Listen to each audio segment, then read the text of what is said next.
जय सीताराम। नमस्कार दर्शक बंधु, मु पद्मनाभ आपण मानक आष्टोटी ओडिया राशिफल कार्यक्रम को स्वागत करुच्ची। दर्शक बंधु आसत आज आम कथा हेबा चलित वर्ष 2024 सेप्टेम्बर मासटी मीन राशि व्यक्तिविशेष किपरि कटिब।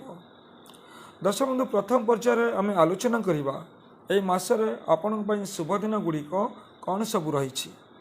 जो दिन गुड़िक आपणकर जीवन प्रत्येक क्षेत्र में आपण सफल हेबे। परवर्ती पर्यायर आम आलोचना करवा आपण क्यों विशेष कार्यगुड़िक ए मसरे करार अच्छी, क्यों कार्यगुड़िक आप सफलता हासिल करेंगे एवं शेष पर्यायर आम आलोचना करवा क्यों प्रतिकार करने द्वारा मसटी आपण खुशी कटि। दर्शक बंधु मीन राशि व्यक्ति माने साधारणतः परोपकारी सहनशील आपण ईश्वर विश्वासी आध्यात्मिक आपणकर ज्ञान आपण पाखे रही आपण न्याय धर्म प्रति आपणकर रुचि रही। यह हूँ आपण जीवनर किसी विशेषत्व। तब दर्शक बंधु आसतु आरंभ करवा आपणकर मासिक राशिफल 2024 सेप्टेम्बर मीन राशि। दर्शक बंधु मीन राशि व्यक्ति मानक शनिदेव साढ़े साथी आरंभ होती। आपणकर द्वादश स्थान में शनिदेव गोचर कर आपणकर लग्न स्थान में राहु गोचर कर राष्ट्राधिपति बृहस्पति आपणकर तृतीय स्थान में गोचर कर केतु आपणकर सप्तम स्थान में गोचर कर। मासर आरंभ मंगल आपणकर चतुर्थ स्थान में गोचर कर, बुध आपणकर पंचम स्थान में गोचर कर आपणकर षष्ठ स्थान में रवि गोचर कर। सेप्टेम्बर 4 रु बुध मध्य आपणकर षष्ठ स्थान में गोचर करेंगे। सप्तम स्थान में आपणकर केतु मध्य गोचर कर। मासर मध्य भागरू आपणकर रवि आपणकर मध्य सप्तम स्थान में गोचर करेंगे। दर्शक बंधु यही ग्रह मान स्थिति को लेकिन आपण जीवन में अनेक समस्या वर्तमान सुधा चली।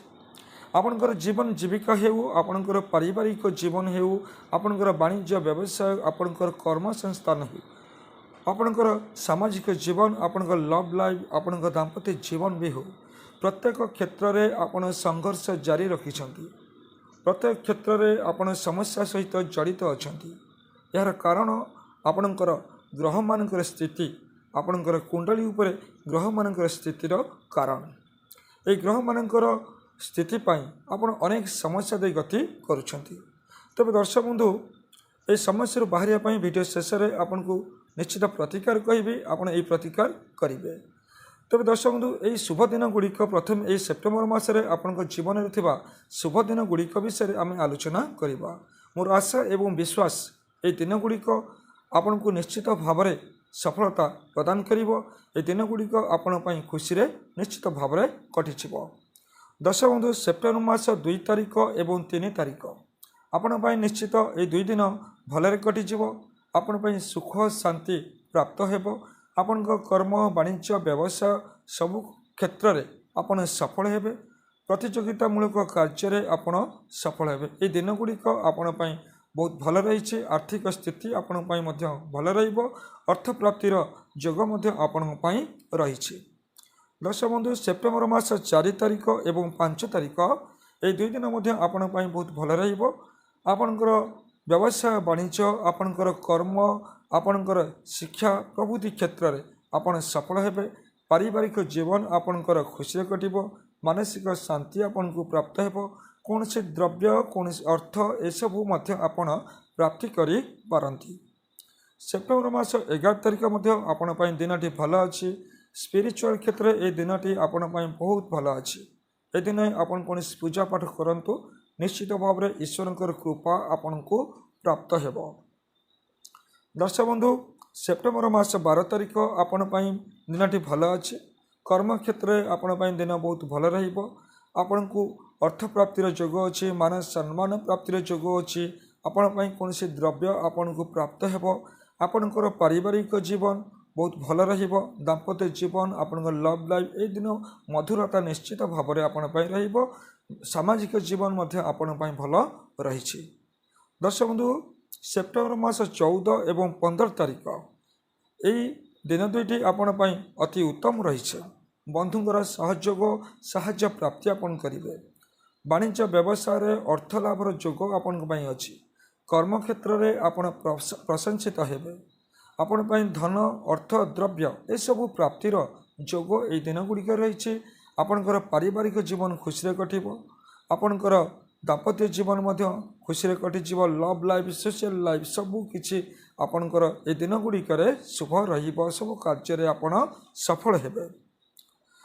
ଦର୍ଶକ ବନ୍ଧୁ, ସେପ୍ଟେମ୍ବର ମାସ 22 ଏବଂ 23 ତାରିଖ এই ଦୁଇ ଦିନ ମଧ୍ୟ ଆପଣ ପାଇଁ ଭଲରେ କଟିଯିବ। ମାନସିକ ଶାନ୍ତି ଆପଣଙ୍କୁ ପ୍ରାପ୍ତ ହେବ। ଆପଣଙ୍କର କର୍ମ, ଆପଣଙ୍କର ବାଣିଜ୍ୟ, ବ୍ୟବସାୟ, ପାରିବାରିକ ଜୀବନ ସବୁ କ୍ଷେତ୍ରରେ ଏହି ଦିନ ଗୁଡ଼ିକ ଆପଣ ପାଇଁ ଶୁଭଫଳ ପ୍ରଦାନ କରିବ। ସେପ୍ଟେମ୍ବର ମାସ 29 ଏବଂ 30 ତାରିଖ ମଧ୍ୟ ଆପଣ ପାଇଁ ଭଲ ଦିନ ଅଛି। ଏହି ଦିନ ଗୁଡ଼ିକରେ ଆପଣଙ୍କର ସମସ୍ତ କାର୍ଯ୍ୟରେ ଆପଣ ସଫଳ ହେବେ। ବିଭିନ୍ନ ପ୍ରତିଯୋଗିତାମୂଳକ କାର୍ଯ୍ୟ ଗୁଡ଼ିକରେ ଆପଣ ସଫଳ ହେବେ। ଅର୍ଥ ପ୍ରାପ୍ତିର ଯୋଗ ଆପଣଙ୍କ ପାଇଁ ରହିଛି। ମାନ ସମ୍ମାନ ପ୍ରାପ୍ତି ଆପଣ ପାଇଁ ଅଛି। ଆପଣଙ୍କ କର୍ମକ୍ଷେତ୍ରରେ ମଧ୍ୟ ଦିନ ଗୁଡ଼ିକ ଭଲରେ କଟିଯିବ। ଦର୍ଶକ ବନ୍ଧୁ, ଏହା ହେଉଛି ଆପଣଙ୍କ ପାଇଁ 2024 ସେପ୍ଟେମ୍ବର ମାସର ଶୁଭ ଦିନ ଗୁଡ଼ିକ। ଆପଣଙ୍କ ଜୀବନରେ ଅନେକ ସମସ୍ୟା ରହିଛି, ଏହା ସତ୍ୟ। ତଥାପି ମଧ୍ୟ ଏହି ଦିନ ଗୁଡ଼ିକ ଆପଣ ପାଇଁ ଶୁଭଫଳ ପ୍ରଦାନ କରିବ, ଏହା ମୋର ନିଶ୍ଚିତ ଭାବରେ ବିଶ୍ୱାସ ରହିଛି। ଏବଂ ଆପଣ ଯଦି କୌଣସି ଗୁରୁତ୍ୱପୂର୍ଣ୍ଣ କାର୍ଯ୍ୟ କରିବା ପାଇଁ ଚାହୁଁଛନ୍ତି, କୌଣସି ଇମ୍ପୋର୍ଟାଣ୍ଟ କାର୍ଯ୍ୟ ଆପଣଙ୍କର ଅଛି, ଏହି ଦିନ ଗୁଡ଼ିକରେ ଆପଣ କରନ୍ତୁ, ଦେଖିବେ ନିଶ୍ଚିତ ଭାବରେ ଆପଣ ସଫଳ ହେବେ। ଦର୍ଶକ ବନ୍ଧୁ, ଏବେ ଆମେ ଆଲୋଚନା କରିବା ଏ ମାସଟି ଆପଣ ପାଇଁ କର୍ମକ୍ଷେତ୍ରରେ କିପରି ରହିବ। ଦର୍ଶକ ବନ୍ଧୁ, ଆପଣଙ୍କର କର୍ମାଧିପତି ଏବଂ ଆପଣଙ୍କର ଲଗ୍ନାଧିପତି ଗୁରୁ ବୃହସ୍ପତି ଆପଣଙ୍କର ତୃତୀୟ ସ୍ଥାନରେ ଗୋଚର କରୁଛନ୍ତି। ଗୁରୁ ବୃହସ୍ପତି ଆପଣଙ୍କ ପାଇଁ ଶୁଭ ସ୍ଥାନରେ ଗୋଚର କରୁନାହାନ୍ତି। କିନ୍ତୁ ଦର୍ଶକ ବନ୍ଧୁ, ମଙ୍ଗଳ ଆପଣଙ୍କର ଭାଗ୍ୟାଧିପତି ଏ ମାସରେ ଆପଣଙ୍କର କେନ୍ଦ୍ର ସ୍ଥାନରେ ଗୋଚର କରୁଛନ୍ତି। ଆପଣଙ୍କର ଚତୁର୍ଥ ସ୍ଥାନରେ ଗୋଚର କରୁଛନ୍ତି ଏବଂ ଆପଣଙ୍କର କର୍ମସ୍ଥାନକୁ ଦେଖୁଛନ୍ତି। ଏବଂ ମାସର ଆରମ୍ଭରୁ ରବି ଆପଣଙ୍କର ଷଷ୍ଠ ସ୍ଥାନରେ ଗୋଚର କରୁଛନ୍ତି ଏବଂ ଏ ମାସରେ ବୁଧ ମଧ୍ୟ ଆପଣଙ୍କର ଷଷ୍ଠ ସ୍ଥାନରେ ଗୋଚର କରିବେ। ଯାହାଫଳରେ କି ପୂର୍ବ ମାସ ଅପେକ୍ଷା ଏହି ମାସରେ ଆପଣଙ୍କର କର୍ମକ୍ଷେତ୍ରରେ ଆପଣ ଉନ୍ନତି କରିବେ। ଆପଣଙ୍କ କର୍ମକ୍ଷେତ୍ରରେ ଆପଣ ସଫଳ ହେବେ। ମାନ ସମ୍ମାନ ପ୍ରାପ୍ତି ଆପଣଙ୍କୁ କର୍ମକ୍ଷେତ୍ରରେ ମିଳିବ। ଅର୍ଥ ପ୍ରାପ୍ତିର ଯୋଗ ମଧ୍ୟ ଆପଣ ପାଇଁ ରହିଛି। ଆପଣଙ୍କର କୌଣସି କାର୍ଯ୍ୟ ଅଟକି ରହିଥିଲା, ସେ କାର୍ଯ୍ୟ ମଧ୍ୟ ଆପଣ ପୁରା କରିବେ। ଆପଣ ଚେଷ୍ଟା ନିଶ୍ଚିତ ଭାବରେ କରନ୍ତୁ। ଶନିଦେବ ମଧ୍ୟ ଆପଣଙ୍କୁ ଷଷ୍ଠ ସ୍ଥାନକୁ ଯେହେତୁ ଦେଖୁଛନ୍ତି, ଆପଣଙ୍କୁ କର୍ମକ୍ଷେତ୍ରରେ ଆପଣ ନିଶ୍ଚିତ ଭାବରେ ଏ ମାସରେ ଇମ୍ପ୍ରୁଭ୍ କରିବେ। ଆପଣଙ୍କ ଜୀବନରେ ବାଧା ଅଛି, ବିପତ୍ତି ଅଛି, ସମସ୍ୟା ଅଛି, ତଥାପି ମଧ୍ୟ ଏ ମାସରେ ଆପଣଙ୍କର ଡେଭଲପ୍ ନିଶ୍ଚିତ ଭାବରେ ହେବ। କାହିଁକିନା ମଙ୍ଗଳଙ୍କର ଦୃଷ୍ଟି ଆପଣଙ୍କର କର୍ମସ୍ଥାନକୁ ଅଛି। ଆପଣଙ୍କର ଷଷ୍ଠ ସ୍ଥାନରେ ରବିଙ୍କର ଉପସ୍ଥିତି ଏବଂ ଆପଣଙ୍କର ଷଷ୍ଠ ସ୍ଥାନରେ ବୁଧଙ୍କର ମଧ୍ୟ ଉପସ୍ଥିତି ଆପଣଙ୍କୁ ସଫଳତା ନିଶ୍ଚିତ ଭାବରେ ପ୍ରାପ୍ତି ହେବ କର୍ମକ୍ଷେତ୍ରରେ। ଏବଂ ଦର୍ଶକ ବନ୍ଧୁ, ବିଶେଷ ଭାବରେ ଯଦି ଆପଣ କୌଣସି ନୂଆ କାର୍ଯ୍ୟ କରିବା ପାଇଁ ଚାହୁଁଛନ୍ତି, ଇଣ୍ଟରଭ୍ୟୁ ଆପଣଙ୍କର ଅଛି, କୌଣସି ଏଣ୍ଟ୍ରାନ୍ସ ଅଛି, ଆପଣ କେବେ ହତୋତ୍ସାହିତ ହୁଅନ୍ତୁନି, ଆପଣ ଫେସ୍ କରନ୍ତୁ। ଆପଣ ନିଶ୍ଚିତ ଭାବରେ ବିଶ୍ୱାସର ସହିତ ଆପଣ ଇଣ୍ଟରଭ୍ୟୁ ଏସବୁ ଏଣ୍ଟ୍ରାନ୍ସ ଆଦି ଆପଣ ଫେସ୍ କରନ୍ତୁ, ନିଶ୍ଚିତ ଆପଣ ସଫଳ ହେବେ। ଏ ମାସ ଆପଣ ପାଇଁ ଅନୁକୂଳ ରହିଛି। ବାଣିଜ୍ୟ ଏବଂ ବ୍ୟବସାୟକୁ ଦେଖିବା। ଦର୍ଶକ ବନ୍ଧୁ, ଆପଣଙ୍କର ସପ୍ତମ ଭାବରୁ ଆପଣଙ୍କର ଡେଲି ବିଜନେସ୍ ବିଷୟରେ ଆମେ ଜାଣିପାରିବା। ଆପଣଙ୍କର ସପ୍ତମ ସ୍ଥାନରେ ସାରା ମାସ କେତୁ ବିରାଜମାନ ଅଛନ୍ତି। କେତୁଙ୍କ ସହିତ ଶୁକ୍ର ମଧ୍ୟ ବିରାଜମାନ ଅଛନ୍ତି। ଦର୍ଶକ ବନ୍ଧୁ, ମାସର ମଧ୍ୟଭାଗରୁ ଆପଣଙ୍କର ସପ୍ତମ ସ୍ଥାନରେ ରବି ଗୋଚର କରିବେ। ଦର୍ଶକ ବନ୍ଧୁ, ସପ୍ତମ ସ୍ଥାନକୁ ଗୁରୁ ବୃହସ୍ପତିଙ୍କର ଦୃଷ୍ଟି ମଧ୍ୟ ଆପଣଙ୍କର ରହିଛି ଏବଂ ଏହା ସହିତ ମଙ୍ଗଳଙ୍କର ଦୃଷ୍ଟି ମଧ୍ୟ ରହିଛି। ତେଣୁ ଦର୍ଶକ ବନ୍ଧୁ, ବାଣିଜ୍ୟ ବ୍ୟବସାୟ କ୍ଷେତ୍ରରେ ଆପଣ ଏଠି ସୁଚିନ୍ତିତ ଯୋଜନା ପ୍ରସ୍ତୁତ କରନ୍ତୁ। ବାଣିଜ୍ୟ ବ୍ୟବସାୟ କ୍ଷେତ୍ରରେ ଆପଣ ଡେଭଲପମେଣ୍ଟ କରିବେ, କିନ୍ତୁ ଆପଣ ପାଇଁ ଏଠି ନିଶ୍ଚିତ ଭାବରେ ଗୋଟେ ପ୍ରି ପ୍ଲାନ୍ ଭଲ ଭାବରେ କରିବା ଦରକାର। କାହିଁକି ନା ଆପଣ କିଛି ସମସ୍ୟାରେ ମଧ୍ୟ ଫସିଯିବାର ସମ୍ଭାବନା ଅଛି। ଯଦି ଆପଣ ପାର୍ଟନରସିପ୍ ବିଜନେସ୍ କରୁଛନ୍ତି, ପାର୍ଟନରଙ୍କ ସହିତ ଆପଣ ଉତ୍ତମ ବୁଝାମଣା ରଖିବା ନିହାତି ଆବଶ୍ୟକ ଅଛି। ପରସ୍ପର ମଧ୍ୟରେ ସନ୍ଦେହର ବାତାବରଣ ସୃଷ୍ଟି ହୋଇପାରେ। ଆପଣଙ୍କର ବ୍ୟାବସାୟିକ ଜୀବନକୁ ପ୍ରଭାବିତ କରିବାର ମଧ୍ୟ ସମ୍ଭାବନା ରହିଛି। ଦର୍ଶକ ବନ୍ଧୁ, ଆପଣ ଏହି ସମୟରେ ଆପଣ ଚାଲାକ ସହିତ ଆପଣ ନିଜର ବୁଦ୍ଧି ଖଟାଇ କାର୍ଯ୍ୟ କରି ଆପଣ ବିଜନେସ୍କୁ ଆଗକୁ ନେବାକୁ ଚେଷ୍ଟା କରନ୍ତୁ। ନିଶ୍ଚିତ ଭାବରେ ଆପଣଙ୍କୁ ସଫଳତା ମିଳିବ। ଗୁରୁ ବୃହସ୍ପତିଙ୍କର ଦୃଷ୍ଟି ଆପଣ ପାଇଁ ନିଶ୍ଚିତ ଉତ୍ତମ ରହିଛି। ଆପଣ ସଫଳତା ହାସଲ କରିବେ। ଆୟ ରୋଜଗାର ପରିମାଣ ନିଶ୍ଚିତ ଭାବରେ ଆପଣଙ୍କର ବୃଦ୍ଧି ହେବ। ଦର୍ଶକ ବନ୍ଧୁ, ଏବେ ଆଲୋଚନା କରିବା ଆପଣଙ୍କର ଆର୍ଥିକ ସ୍ଥିତି ଏ ମାସରେ ଆପଣ ପାଇଁ କିପରି ରହିଛି। ଦର୍ଶକ ବନ୍ଧୁ ଆପଣଙ୍କର ଦ୍ୱାଦଶ ସ୍ଥାନରେ ଶନିଦେବ ଯେହେତୁ ଗୋଚର କରୁଛନ୍ତି ଆପଣଙ୍କର ବ୍ୟୟର ମାତ୍ରା ବହୁ ପରିମାଣରେ ବଢ଼ୁଛି। ଅଯଥା ବ୍ୟୟ ବହୁତ ବଢ଼ୁଛି। ଆପଣଙ୍କର ସ୍ୱାସ୍ଥ୍ୟ ହେଉ ବିଭିନ୍ନ ସମସ୍ୟା ନେଇକି ଆପଣଙ୍କର ଖର୍ଚ୍ଚ ବହୁ ପରିମାଣରେ ବଢ଼ୁଛି। ଏହି ମାସରେ ଆପଣଙ୍କର ଭାଗ୍ୟାଧିପତି ମଙ୍ଗଳ କେନ୍ଦ୍ର ସ୍ଥାନରେ ଗୋଚର କରୁଛନ୍ତି ଏବଂ ଆପଣଙ୍କର ଏକାଦଶ ସ୍ଥାନକୁ ଆପଣଙ୍କର ଲାଭ ସ୍ଥାନକୁ ଆପଣଙ୍କର ଆୟ ସ୍ଥାନକୁ ଦେଖୁଛନ୍ତି। ଦର୍ଶକ ବନ୍ଧୁ ମଙ୍ଗଳଙ୍କର ଦୃଷ୍ଟି ଏବଂ ଆପଣଙ୍କର ଗୁରୁ ବୃହସ୍ପତିଙ୍କର ଦୃଷ୍ଟି ମଧ୍ୟ ଆପଣଙ୍କର ଏକାଦଶ ସ୍ଥାନକୁ ରହିଛି ଏବଂ ମଙ୍ଗଳଙ୍କର ଦୃଷ୍ଟି କର୍ମସ୍ଥାନକୁ ମଧ୍ୟ ରହିଛି, ଯାହାଫଳରେ କି ଏ ମାସରେ ଆପଣଙ୍କର ଆୟ ଓ ରୋଜଗାରର ବୃଦ୍ଧି ନିଶ୍ଚିତ ଭାବରେ ହେବ। ରୋଜଗାର ଆପଣଙ୍କର ବଢ଼ିବ, କିନ୍ତୁ ଦର୍ଶକ ବନ୍ଧୁ ବ୍ୟୟର ମାତ୍ରା ମଧ୍ୟ ଆପଣଙ୍କ ପାଇଁ ବହୁତ ମାତ୍ରାରେ ରହିଛି। ଦ୍ୱାଦଶ ସ୍ଥାନରେ ଶନିଙ୍କର ଉପସ୍ଥିତି ପାଇଁ ଆପଣଙ୍କର ଖର୍ଚ୍ଚାନ୍ତ ଯୋଗ ବହୁତ ପରିମାଣରେ ରହିଛି। ଆୟ ଅପେକ୍ଷା ବହୁ ପରିମାଣରେ ଆପଣ ଖର୍ଚ୍ଚ ହେବ, ତେଣୁ ଆପଣ ଖର୍ଚ୍ଚ ଉପରେ ନିୟନ୍ତ୍ରଣ ନିଶ୍ଚିତ ଭାବରେ ରଖନ୍ତୁ। ଆପଣ କିଛି ଅର୍ଥ ସଞ୍ଚୟ କରିବାର ସମ୍ଭାବନା ଯଥେଷ୍ଟ ମଧ୍ୟ ଆପଣଙ୍କ ପାଇଁ ରହିଛି। ଦର୍ଶକ ବନ୍ଧୁ ଏବେ ଆଲୋଚନା କରିବା ଏ ମାସଟି ଆପଣଙ୍କର ପାରିବାରିକ ଜୀବନ ଆପଣ ପାଇଁ କିପରି କଟିବ। ଦର୍ଶକ ବନ୍ଧୁ ଏ ମାସରେ ଆପଣଙ୍କର ଦ୍ୱିତୀୟ ଭାବରେ ସ୍ୱାମୀ ମଙ୍ଗଳ ଆପଣଙ୍କର ଭାଗ୍ୟ ଭାବରେ ସ୍ୱାମୀ ମଙ୍ଗଳ ଆପଣଙ୍କର ଚତୁର୍ଥ ସ୍ଥାନରେ ଗୋଚର କରୁଛନ୍ତି। ଚତୁର୍ଥ ସ୍ଥାନରୁ ଆମେ ଆପଣଙ୍କର ଏବଂ ଦ୍ୱିତୀୟ ସ୍ଥାନରୁ ଆପଣଙ୍କ ପରିବାର ବିଷୟରେ ଆମେ ଆଲୋଚନା କରିପାରିବା।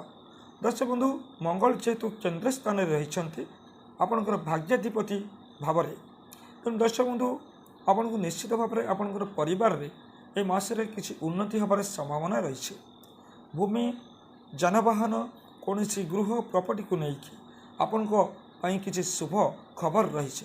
କିନ୍ତୁ ଦର୍ଶକ ବନ୍ଧୁ ଯଦି କିଛି ଭୂମି ଯାନବାହନ ଏବଂ ଗୃହ କ୍ରୟ କରିବାକୁ ଚାହୁଁଛନ୍ତି ଆପଣ ଭଲ ଭାବରେ ଠିକ୍ସେ ବୁଝି ବିଚାରି ଆପଣ ପଦକ୍ଷେପ ନିଅନ୍ତୁ, କାହିଁକିନା କିଛି ବିବାଦର ସୂତ୍ରପାତ ମଧ୍ୟ ହୋଇପାରେ।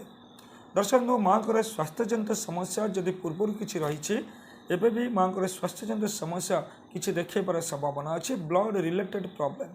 ସେଥିପାଇଁ ଆପଣ ମାଆଙ୍କର ସ୍ୱାସ୍ଥ୍ୟ ପ୍ରତି ଆପଣ କେୟାର ରହିବା ଯତ୍ନବାନ ହେବା ନିହାତି ଆବଶ୍ୟକ ଅଛି। ଆବଶ୍ୟକ ସ୍ଥଳେ ଆପଣ ଡକ୍ଟରଙ୍କର ପରାମର୍ଶ କରନ୍ତୁ ଏବଂ ମାଆଙ୍କ ସହିତ ଆପଣ ସବୁବେଳେ ଉତ୍ତମ ବୁଝାମଣା ରଖନ୍ତୁ, ଭଲ ସମ୍ପର୍କ ରଖନ୍ତୁ। ଦର୍ଶକ ବନ୍ଧୁ ଏବେ ଆଲୋଚନା କରିବା ଆପଣଙ୍କର ଏଜୁକେସନକୁ ନେଇକି ଏ ମାସଟି ଆପଣଙ୍କ ପାଇଁ କିପରି କଟିବ। ଦର୍ଶକ ବନ୍ଧୁ ଏଜୁକେସନ୍ କ୍ଷେତ୍ରରେ ଆପଣଙ୍କର ପଞ୍ଚମ ସ୍ଥାନରୁ ଆମେ ଏଜୁକେସନ୍ କ୍ଷେତ୍ର ବିଷୟରେ ଜାଣିପାରିବା। ଆପଣଙ୍କର ପଞ୍ଚମ ସ୍ଥାନ ହେଉଛି ଚନ୍ଦ୍ରମାଙ୍କର ସ୍ଥାନ। ମାସର ଆରମ୍ଭରୁ ଆପଣଙ୍କର ବୁଧ ଆପଣଙ୍କର ପଞ୍ଚମ ସ୍ଥାନରେ ରହୁଛନ୍ତି ଏବଂ ସେପ୍ଟେମ୍ବର 4 ବୁଧ ଆପଣଙ୍କର ଷଷ୍ଠ ସ୍ଥାନରେ ଗୋଚର କରିବେ। ଆପଣଙ୍କର ଷଷ୍ଠ ସ୍ଥାନରେ ବୁଧାଦିତ୍ୟ ଯୋଗର ନିର୍ମାଣ ହେଉଛି ଏବଂ ଆପଣଙ୍କର ନବମ ଭାବରେ ସ୍ୱାମୀ ମଙ୍ଗଳ ଆପଣଙ୍କର କେନ୍ଦ୍ର ସ୍ଥାନରେ ଯେହେତୁ ଗୋଚର କରୁଛନ୍ତି ଆପଣଙ୍କର ଏଜୁକେସନକୁ ନେଇକି ଶିକ୍ଷା କ୍ଷେତ୍ରକୁ ନେଇକି ଆପଣ ପାଇଁ ଶୁଭଫଳ ନିଶ୍ଚିତ ଭାବରେ ପ୍ରାପ୍ତ ହେବ। ଏଜୁକେସନ୍ କ୍ଷେତ୍ରରେ ଅଟକି ରହିଥିବା କିଛି କାର୍ଯ୍ୟରେ ଆପଣ ସଫଳତା ହାସଲ କରିବେ। କୌଣସି ଆଡ଼ମିସନ୍ ହେଉ ବା କୌଣସି ଏକ୍ଜାମ୍ ହେଉ ଏସବୁ କ୍ଷେତ୍ରରେ ଆପଣ ସଫଳତା ନିଶ୍ଚିତ ଭାବରେ ହାସଲ କରିବେ।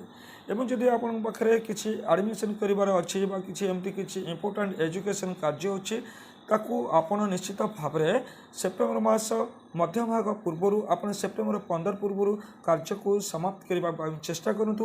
ଆପଣ ପାଇଁ ଅନୁକୂଳ ସମୟ ଅଛି, ଆପଣ ନିଶ୍ଚିତ ଭାବରେ ସଫଳତା ହାସଲ କରିବେ।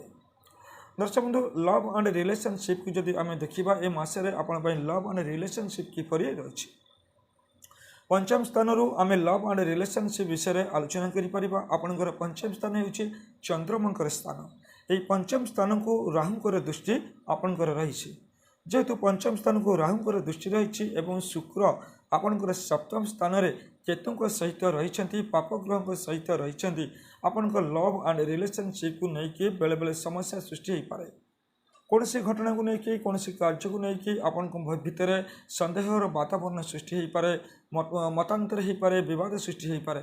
ତେଣୁ ଦର୍ଶକ ବନ୍ଧୁ ଆପଣ ସବୁବେଳେ ମ୍ୟାନେଜ୍ କରିବା ପାଇଁ ଚେଷ୍ଟା କରନ୍ତୁ, ମିସ୍ ଅଣ୍ଡରଷ୍ଟାଣ୍ଡିଂ ଠାରୁ ଦୂରେଇ ରହିବାକୁ ଚେଷ୍ଟା କରନ୍ତୁ, ପରସ୍ପର ଭିତରେ ଉତ୍ତମ ବୁଝାମଣା ରଖିବାକୁ ଚେଷ୍ଟା କରନ୍ତୁ, ତେବେ ତ ଆପଣଙ୍କ ଲଭ୍ ଲାଇଫ୍ରେ କିଛି ସୁଧାର ଆସିପାରେ। ଏବେ ଦେଖିବା ଆପଣଙ୍କ ଦାମ୍ପତ୍ୟ ଜୀବନରେ ଏ ମାସଟି ଆପଣଙ୍କ ପାଇଁ କିପରି ରହିଛି। ଦର୍ଶକ ବନ୍ଧୁ ଆପଣଙ୍କର ସପ୍ତମ ଭାବରେ ସ୍ୱାମୀ ହେଉଛନ୍ତି ବୁଧ। ଏହି ମାସରେ ଆପଣଙ୍କର ପଞ୍ଚମ ସ୍ଥାନରେ ଗୋଚର କରୁଛନ୍ତି ଏବଂ ସେପ୍ଟେମ୍ବର 4 ଆପଣଙ୍କ ଷଷ୍ଠ ସ୍ଥାନରେ ଗୋଚର କରୁଛନ୍ତି ଏବଂ ଆପଣଙ୍କ ସପ୍ତମ ସ୍ଥାନରେ କେତୁଙ୍କର ବିରାଜମାନ ରହିଛି। केतु आपणकर सप्तम स्थान जेहेतु गोचर कर राहुंकर दृष्टि आपणकर सप्तम स्थान को रही। शुक्र आपणकर सप्तम स्थान गोचर कर जहाँफल कि आपणकर लाइफ रे आपणकर दाम्पत्य जीवन को लेकिन आपणकर पार्टनर सहित आपणकर विवाद सृष्टि होउछि। आपणकर लव लाइफ हेउ बा आपणकर दाम्पत्य जीवन हेउ प्रति क्षेत्र में आपणकर समस्या सृष्टि होउछि। परस्पर मध्य विवाद सूत्रपात होउछि। कौन से बाह्य कारण को लेकिन आपणकर भितर संदेहर वातावरण सृष्टि होउछि। तेज दर्शक बंधु यह सब समस्या आपणकर लगी रही। ए समस्या किसी सुधार आसबार संभावना यथेष्ट भाव में आपण रही। सेप्टेम्बर मासर मध्य भाग मध्य आपणकर जदि किसी समस्या अच्छी सर्ट आउट करने आप चेष्टा करूँ समय आपण अनुकूल रही। सेप्टेम्बर मासर मध्य भाग मध्य आपण निश्चित भाव में आपणकर परिस्थिति आपणकर संपर्क में किसी सुधार आसव उन्नति आसव एवं या पर आपन को किसी सचेतन रहा हम। परस्पर मध्य जो तिक्तता भाव रही आपन दूरेवाई चेष्टा करूँ नचेत आपणकर सन्देह आपणकर संपर्क को बेसी नष्ट करें। दर्शक बंधु एवं आलोचना करवा आपण स्वास्थ्य को लेकिन ए मासटी आपण किपरि कटिब। दर्शक बंधु जेहेतु आपणकर शनिदेव साढ़े साथी चली आपणकर द्वादश स्थान में शनिदेव गोचर कर आपणकर लग्न स्थान में राहु एवं आपणकर राष्ट्राधिपति तृतीय स्थान में बृहस्पति गोचर कर। तेणु दर्शक बंधु स्वास्थ्य को लेकिन आप विभिन्न समस्या पीड़ित अच्छा। आपणकर पाद जनित किसी समस्या रोचे आपणकर गोड़े बारंबार आघात जनित किसी समस्या रोचे स्किन एलर्जी ए सब किसी आपण समस्या रही। आपणकर लिभर स्टोमाक को लेकिन किसी समस्या आपण रही। दर्शक बंधु निजर खाद्याभ्यास उपरे आपण ठीक ठाक रखु ठीक समय आपण खातु ठीक समय आपण खाद्य पानीय ग्रहण करूँ नचेत आपणकर पेट जनित समस्या गैस आदि समस्या वृद्धि होवार संभावना यथेष्ट भाव रही। महिला मानकर किसी स्वास्थ्यजनित समस्या रही आपणकर यूरिन इन्फेक्शन आदि समस्या किसी आपण रही से आप आवश्यक स्थल डॉक्टर परामर्श नियंतु निश्चित भाव में। दर्शक बंधु स्वास्थ्य आप सचेतन निश्चित भाव में हूँ। स्वास्थ्यजनित पीड़ा आपण जीवन में अच्छी कि दर्शक बंधु मासर मध्य भाग पर्यंत आपणकर षष्ठ स्थान में जेहेतु रविंकर गोचर हो निश्चित भाव में आप स्वास्थ्य क्षेत्र में आपणकर सुधार आसव। स्वास्थ्य क्षेत्र में आप उन्नति निश्चित भाव में करेंगे कि यार परवर्ती समय आप स्वास्थ्य विशेष भाव में सावधान रे। दर्शक बंधु यह हूँ आपण 2024 सेप्टेम्बर मासर संपूर्ण राशिफल। आपड़ ये प्रतिकार करूँ ये प्रतिकार करने द्वारा आपन को सफलता निश्चित भाव में प्राप्त हो। दर्शक बंधु आपड़ प्रत्येक दिन भगवान विष्णुकर मंत्र जप करूँ बा आपड़ बृहस्पतिंकर यही मंत्रटी आप जप करूँ ओम ब्रूम बृहस्पतये नमः। ये मंत्रटी आपड़ प्रत्येक दिन जप करूँ। प्रत्येक दिन आपड़ हनुमान चालीसा पाठ करूँ एवं मथारे चंदन सबुबले आपड़ लगातु। यही प्रतिकार दर्शक बंधु आपन करंतु देखिए निश्चित भाव में मासटी आपण अनुकूल रहिबो। विभिन्न समस्यारू आपन को मुक्ति मिल जिवो। शुभफल गुड़िक आपन को निश्चित भाव में प्राप्त हो। दर्शक बंधु मु आशा करुच्ची आपण ये प्रतिकार निश्चित भाव में करेंगे। ये प्रतिकार करने द्वारा मासटी आपण खुशी कटिव। दर्शक बंधु आज तो समय हो गलानी आज कार्यक्रम को ये रखा पुणी कथा परवर्ती समय जय जगन्नाथ नमस्कार।